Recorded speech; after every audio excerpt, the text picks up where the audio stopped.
Muy buenas a todos, estudiantes. ¿Listo? Y a todos aquellos que les interesa un poco acerca de la fisiología del sistema respiratorio, especialmente para estudiantes de secundaria. En este caso vamos a tratar de explicarles de manera sencilla y rápida cómo ocurre el intercambio de gases en los pulmones, ¿sí? Tenemos que recordar algunos conceptos previos, específicamente el concepto de difusión simple. La difusión simple es un mecanismo de transporte que permite el paso de sustancias pequeñas y o apolares a través de las membranas sin necesidad de proteínas, sin necesidad de ninguna ayuda, es decir, a través justo de esa bicapa lipídica pasará de donde hay mayor cantidad a donde hay menos cantidad. En el caso de los gases, esa variable de cantidad se mide a través de las presiones parciales. Por ejemplo, cuando usted inhala aire a sus pulmones y se llena, digamos, sus pulmones de aire, lo primero que usted va a tener es que la presión parcial de oxígeno o la cantidad de oxígeno va a ser mucho mayor, ¿ya? En el alveolo, en la cavidad alveolar, que la que hay en la sangre.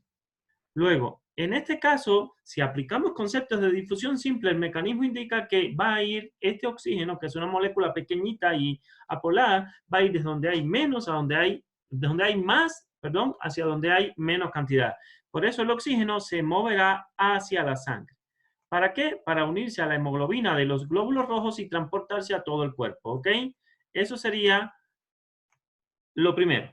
Lo segundo, igual, cuando usted inhala, lo que está inhalando dentro de ese aire, además del nitrógeno y el oxígeno, viene también CO2, pero la cantidad de CO2 que viene es baja, ¿listo? En comparación con la cantidad de CO2 que viene en la sangre, desde el punto de vista de sus presiones parciales. Es decir, la presión parcial de CO2 que está en la sangre, que va llegando a los pulmones, es mayor que la presión parcial de CO2 o la cantidad de CO2, listo, que se encuentra en el alveolo, en el momento este que usted inspiró. Por tanto, en este caso, y aplicando nuevamente el concepto de difusión simple, este CO2 se va a mover desde el capilar sanguíneo hacia el alveolo.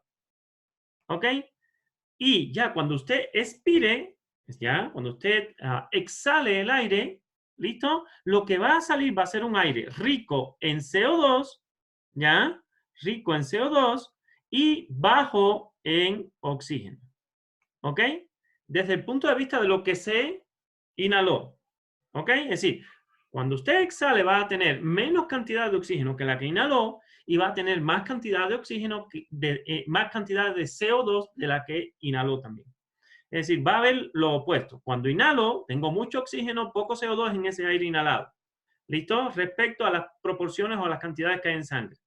Eso garantiza que el oxígeno entre a la sangre y que el CO2 salga de la sangre hacia el alveolo. Cuando usted exhale, ese aire que va a salir va a tener mayor proporción de CO2 respecto al que entró, ¿sí? Y va a tener menor proporción de oxígeno respecto al que entró, ¿sí? Ese sería más o menos cómo sería, digamos, o cómo se llevaría a cabo el intercambio de gases aquí en el alveolo. De alguna manera, aquí les doy un resumen más o menos ya, aunque no les hablo directamente de las diferencias de presión, pero esto es muy importante tener en cuenta, porque si usted no sabe cuáles son las diferencias de presión, listo, no va a saber hacia dónde se va a dirigir cada gas. Supongamos nomás que usted sube a una altura donde hay escasez de oxígeno, listo, ¿qué va a suceder? Si hay escasez de oxígeno, entonces va a tener, en este caso, ya, va a tener, listo, que el oxígeno que esté entrando a tus pulmones no va a ser, este oxígeno no va a ser tan alto como por ejemplo a nivel del mar. ¿Esto qué va a provocar? Que no pase tanto oxígeno a la sangre y por tanto no se va a saturar tanto esta hemoglobina de oxígeno y usted va a tener dificultades, ya sea para caminar, moverse, a algunas personas les da mareos, les da malestar, ¿listo? Justamente por el hecho de que no puede usted, digamos, utilizar suficiente oxígeno en estas condiciones. A largo plazo hay un mecanismo compensatorio que ¿qué es lo que hace? Usted a largo plazo producirá más hemoglobina, de modo que en esta persona la cantidad de hemoglobina en sus glóbulos rojos va a aumentar, así como sus glóbulos rojos, y esto sí va a favorecer como un mecanismo compensatorio de que usted sí pueda utilizar ese oxígeno para, digamos, llevarlo hacia sus células para hacer allí la respiración celular.